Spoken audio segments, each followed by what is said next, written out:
All right. Good morning out there. Let me make sure this thing is operating up to spec, and we will move right along. Hello, check one. We muted? That's muted. We muted? That's muted. We're good, Sadie. I have a mute button. On my own channel, of all things. Okay. All right. Good morning. Welcome. Let me start this right. Good morning. Welcome to Coffee and Resales. My name is Ryan. I get stuff from yard sales, garage sales, thrift stores, and similar venues. Try to make a few extra bucks online. This morning got 4 sales. I was busy like all last week working on a thing, and it was annoying. And it's gonna bring in a little bit of money, and I'll talk about that in a little bit. Got a fun stash of stuff to talk about, and we're going to motor on from there. So there we go. All right. First, and then we got to move on because I got like this massive back because of the project I was dealing with last week. I was just buying some stuff, and I didn't get a whole lot listed. There was nothing like super home run to list. If there was, I would have listed it, but there wasn't anything like that. So it's all bread and butter stuff, which means there's a big backlog of stuff I got to catch up on this week. So eBay wise, not work wise. Work wise is slow. So anyway, moving along, not going forward, moving along.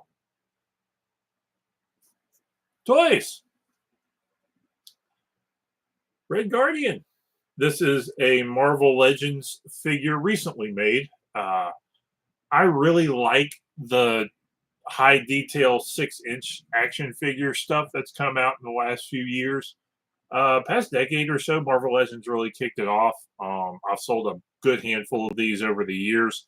Would love to find more, and the problem is going to be sometimes keeping some of them. But not this guy. This guy went for $12. And even with mismatched hands, usually in package, these guys will come with a few different sets of hands you can change out.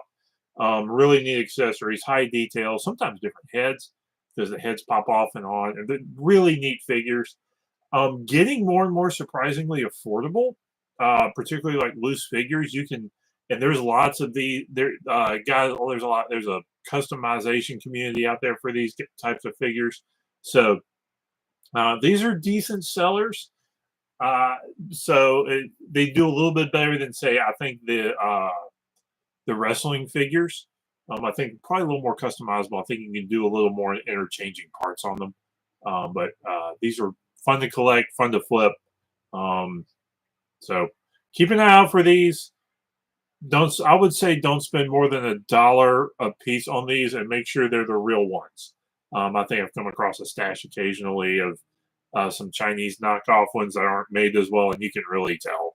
But they'll say like Marvel and that sort of thing on the bottom of them. So fun to grab. So anyway, this guy was $12. All right, next up is a John Norman Gore novel. Don't let your kids read it.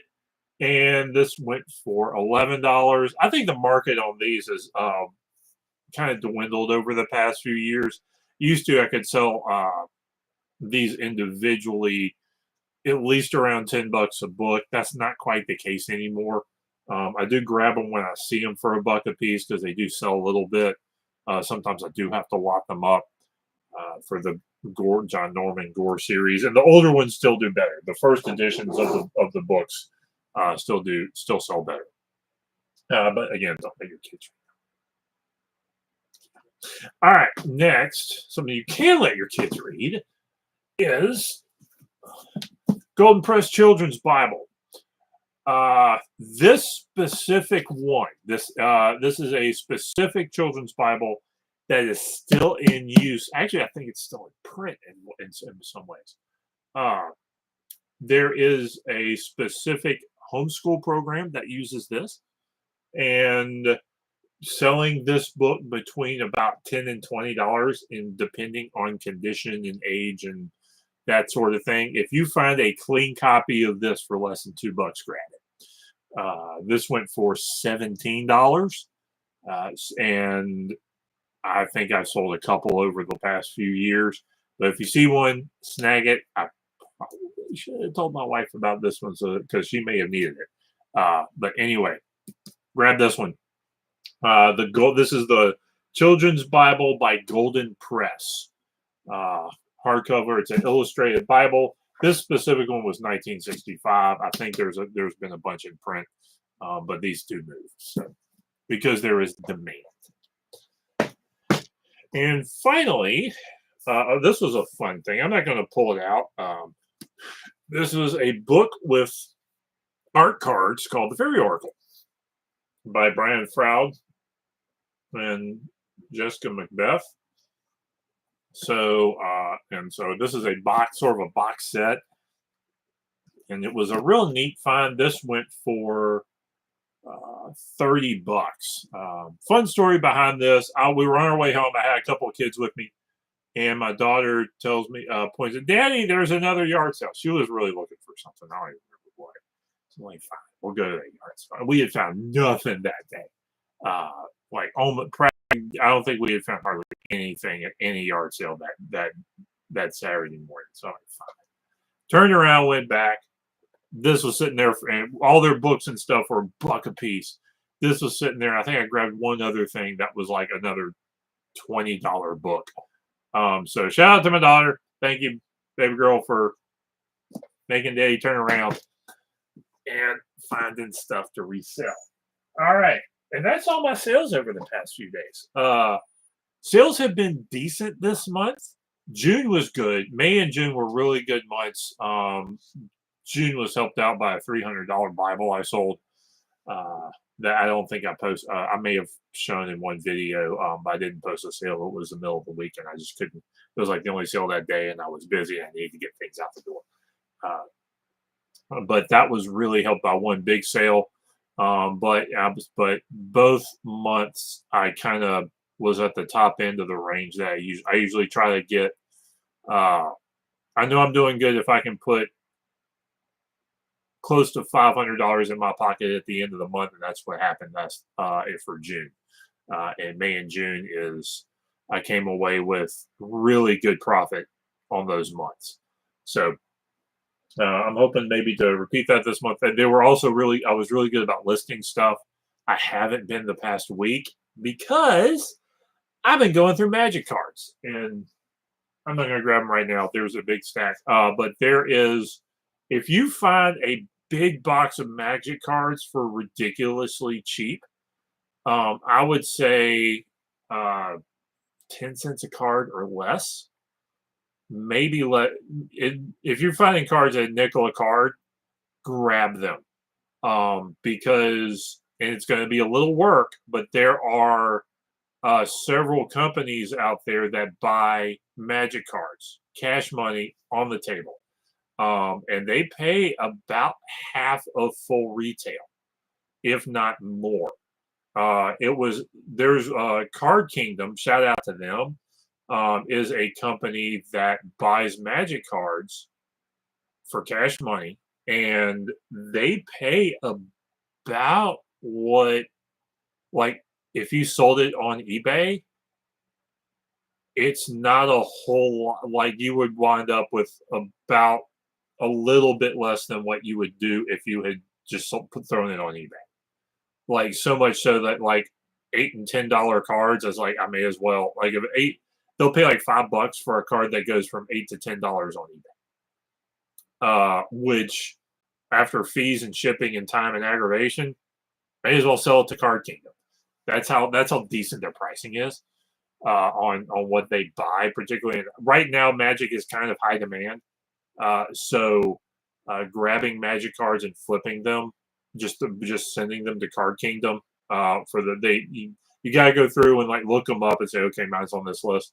And I've got like 3-cent cards that they're buying, and sometimes I went through probably about 5,000 cards and pulled out about 150 that they were currently buying, and pulled out 500 cards that they were currently buying for about, I think I'm going to come away probably around 150 bucks.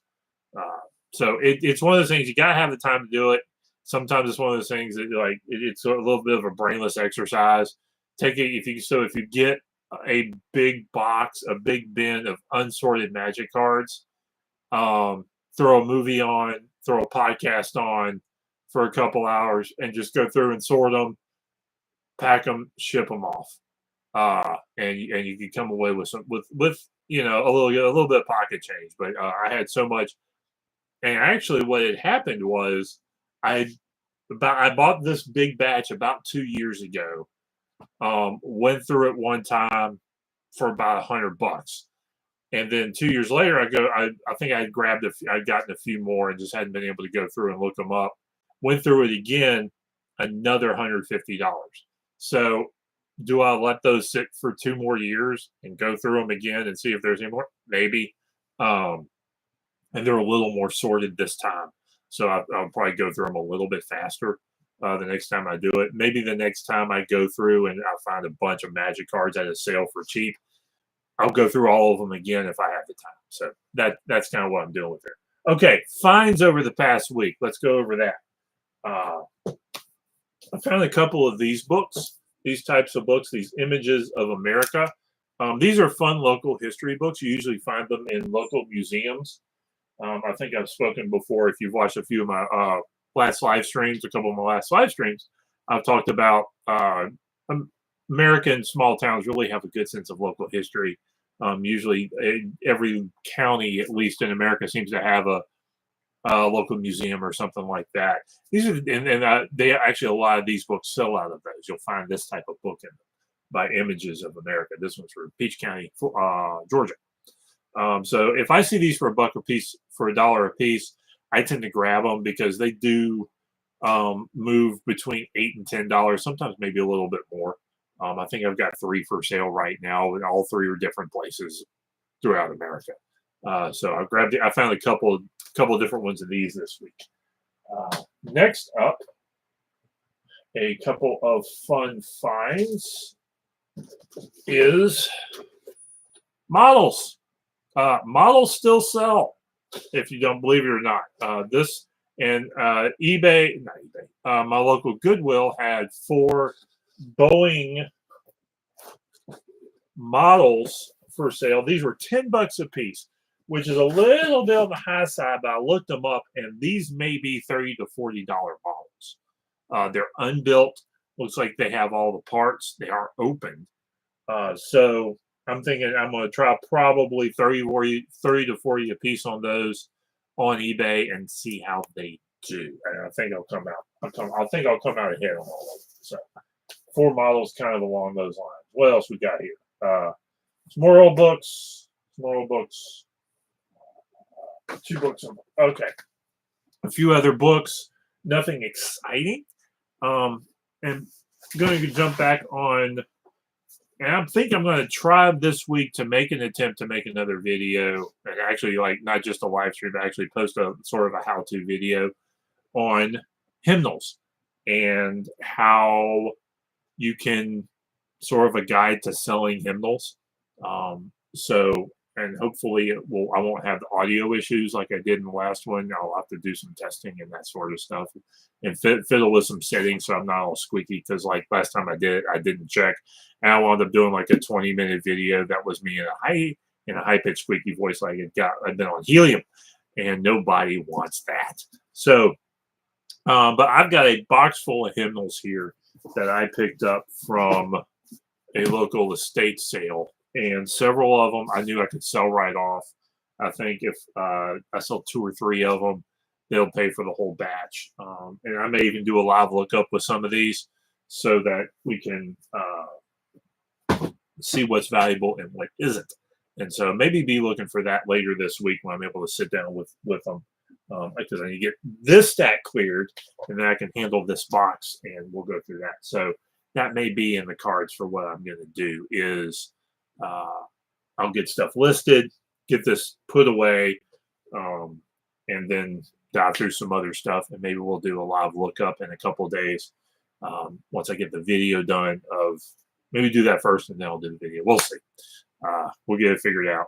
I don't think there's anything really valuable in these. Some of them are pretty beat up, but there's a handful of these that are like I don't even have to think about them anymore. I know if I see certain ones for $2 or less, I just grab them because I know I can flip them pretty quickly. So that's this morning. So that's what we're doing. So like, comment, subscribe, and I'll slip to all that.